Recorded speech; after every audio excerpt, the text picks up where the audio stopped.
Hey everyone, welcome back to the channel. I hope you are doing absolutely well.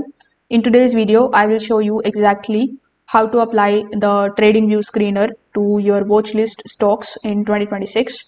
Now guys, if you are interested in purchasing the TradingView subscription, you can just check out the link of this Black Friday deal in the description. In this particular deal, you will get up to 80% off plus 1 month additional. Only 2 days left in this deal, so make sure that you hurry up and explore the offers. Now, first of all, you need to come here on tradingview.com, then log in into your account if you haven't already. Over here, simply click on the option of products and it is going to open your chart in front of you. Now here on this chart, click on the option of the watch list icon here on the top right hand corner of the screen. Now you can just simply take a look at all of the stocks that you have added here in your watch list.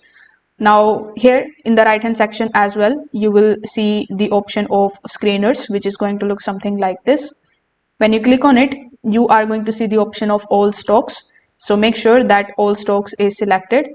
After that, you just have to select that particular market, the stocks of which you want to add in your watch list. Now here you can apply any of these filters available in order to filter these stocks out. Now you need to select that particular stock which you want to add in your watch list. For example, let's say this is the stock which I want to add. So you need to right click on the stock, then it is going to show you the option of add this particular stock to watch list.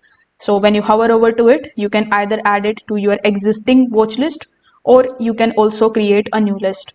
So if you want to create a new list, you need to purchase the premium subscription because this particular option is not available for the free users.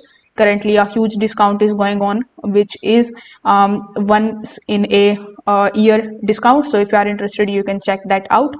But for now, you can add this particular stock in your watch list. So click on the watch list option, and here, if you come here in your watch list, you will see that the stock is added successfully.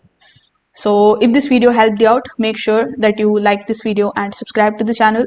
Thanks for watching.